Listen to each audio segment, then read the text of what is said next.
Historical foundations and development of ancient universities. Taxila Takshashila origins and influence. Taxila is considered one of the earliest and most significant universities in the world. Its history can be traced back to at least the 6th century BC, during the time of the Buddha and the Mahavira, founder of Jainism. It was strategically located at the crossroads of ancient trade routes, making it a melting pot for diverse cultures, including Persians, Greeks, Scythians, and later, Central Asians, curriculum and influence. Taxila is noted for its vast curriculum. Students could choose from over 60 subjects, and courses ranged from advanced military strategy to philosophy. One of its most famous scholars was Chanakya Kautilya, the author of Arthashastra, a text on statecraft and economics, which remains an important document in political theory even today. Panini, the ancient grammarian, is also said to have studied at Taxila. Impact. Taxila was a hub for intellectual exchange between the East and the West. Students from places like Greece and Central Asia came here, and scholars from Taxila later spread ideas across Asia and the Mediterranean world. Nalanda. Origins and historical significance. Nalanda, founded in the 5th century CE by Kumaragupta I, was a Buddhist center of learning that evolved into a university by the 7th century.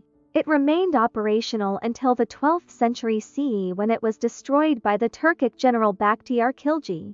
In its heyday, Nalanda housed approximately 10,000 students and over 2,000 professors, making it a truly international university. Curriculum and influence.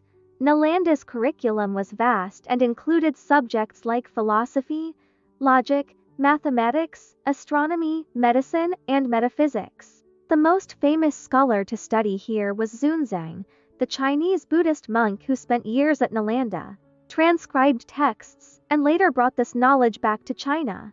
Nalanda was not only a spiritual hub but also a critical intellectual space for advancing various academic disciplines, particularly in Buddhist philosophy and logic. Legacy. Scholars from Nalanda spread Buddhist teachings and Indian intellectual traditions across Asia.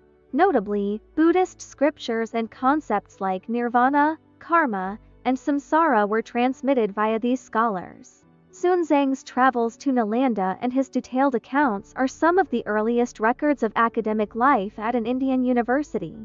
Vikramashal origins and role. Founded by Dharmapala 8th century CE, Vikramashal was another key center for Buddhist studies. It was a direct competitor to Nalanda and was considered equally prestigious. Located in Bihar, Vikramashal became a center for the study of Vajrayana Buddhism, a branch of Buddhism that emphasizes esoteric practices. Curriculum and achievements. The university was well known for its excellence in Buddhist logic, philosophy, and rituals. It was also pivotal in preserving Indian intellectual traditions during the early medieval period. It had a curriculum that included the study of Sanskrit texts, logic, and the medical sciences. As a center for Buddhist studies, it produced many prominent Buddhist scholars like Atisha, who later played a significant role in the revival of Buddhism in Tibet. Decline and legacy. Like Nalanda, Vikramashal was destroyed in the 12th century by Turkic invaders, but its intellectual legacy lived on through its surviving texts and scholars who migrated to other regions of Asia, particularly Tibet. 2. Advanced subjects and groundbreaking contributions. Mathematics. India's ancient mathematicians made groundbreaking contributions that laid the foundation for modern mathematics. This tradition was not just confined to abstract theory, but had practical applications in astronomy, architecture, and even navigation. Zero and the decimal system. The concept of zero as a number and the decimal number system were first conceptualized in India, and both are central to modern mathematics. The Bakhshali manuscript, which dates back to the 3rd century CE, contains early indications of zero as a placeholder and the first use of the decimal system. Aryabhata. One of the most significant mathematicians and astronomers of ancient India, made pioneering contributions to algebra, trigonometry, and calculus, predating their independent development in Europe. In his work, the Aryabhata provided formulas for calculating the value of pi and the length of a sidereal year. His works were critical to the development of modern astronomy. Brahmagupta, another Indian mathematician, Brahmagupta, contributed significantly to the understanding of negative numbers, quadratic equations, and the calculation of square roots. His book Brahmasphutacidant 6-8 CE is one of the earliest texts to provide solutions to quadratic equations and defined the rules for arithmetic with zero and negative numbers. Trigonometry. Indian scholars, including Varahami Hira and Bhaskara I, developed early forms of trigonometry, including sine and cosine functions, which were later adopted by Islamic and European scholars. Astronomy. India's contributions to astronomy are vast, with early Indian astronomers refining the models of the cosmos that laid the groundwork for later global astronomical advancements. Aryabhata's Aryabhatiya 499 CE is one of the earliest known texts to describe the Earth's rotation on its axis and the heliocentric nature of the solar system. Aryabhata also corrected the notion of the size of the Earth and calculated the length of the year as 358 days, which is only slightly different from the modern figure of 365.25 days. Bhaskara I and II. Bhaskara I 7th century is known for writing one of the first astronomical texts in India. It made detailed observations on planetary movements and was an important figure in introducing more accurate astronomical models. Bhaskara II, in the 12th century, made significant contributions to both mathematics and astronomy. His text, Lilavati, deals with advanced mathematics, while his Bijaganita addresses algebra, and his Siddhanta Shiromani furthered the study of astronomy. The Surya Siddhanta. This ancient Sanskrit text from around 400 CE laid down mathematical models for the movement of the planets and Earth, detailing concepts like precession of the equinoxes and the synodic periods of the planets. Medicine. Ayurveda. Indian universities were renowned for their medical knowledge, particularly the system of Ayurveda, which aimed to balance the body, mind, and spirit through diet, herbs, meditation, and surgery. Sushruta. Often called the father of surgery, Sushruta authored the Sushruta Samhita in the 6th century BC. This text includes detailed descriptions of over 300 surgical procedures and 120 surgical instruments, which were used for tasks ranging from cataract surgery to plastic surgery such as nose reconstruction using grafts. Sushruta's emphasis on hygiene, surgical techniques, and the use of medicinal plants was way ahead of his time. Charaka. Charaka, the author of the Charaka Samhita, is credited with establishing Ayurveda as a scientific system of medicine.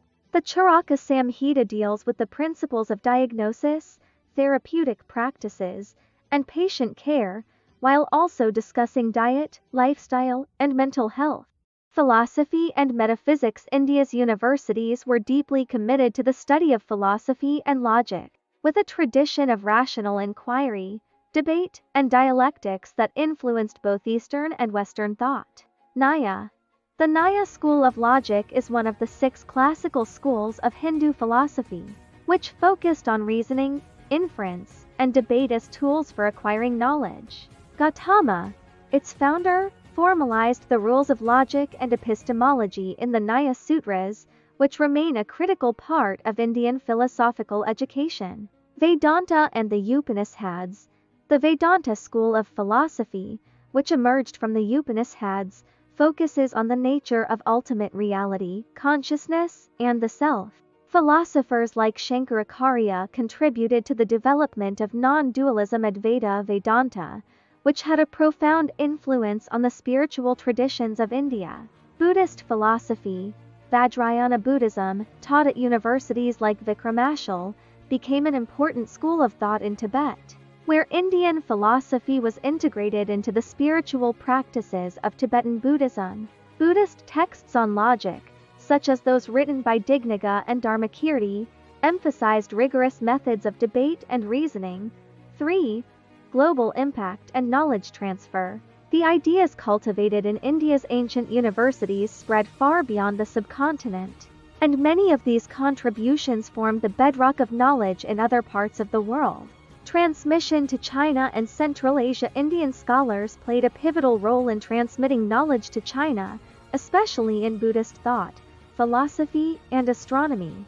Scholars like Xuanzang took detailed translations of Indian texts, which helped establish the foundations of Chinese Buddhism, spread to the Islamic world and Europe. Indian mathematicians influenced the Islamic Golden Age, particularly during the Abbasid Caliphate. Texts from Aryabhata, Brahmagupta, and Bhaskara were translated into Arabic and became a foundation for Islamic scholars such as al-Khwarizmi, who is often credited with laying the foundations of algebra. The Arabic texts were later translated into Latin during the European Renaissance, passing knowledge of algebra, trigonometry, and astronomy to European scholars. Decline in legacy. The decline of ancient universities like Nalanda and Vikramashal due to invasions and political changes marked the end of a golden age of learning. However, their intellectual legacy endures in the principles of education, science, medicine, and philosophy that continue to shape global knowledge today. Conclusion.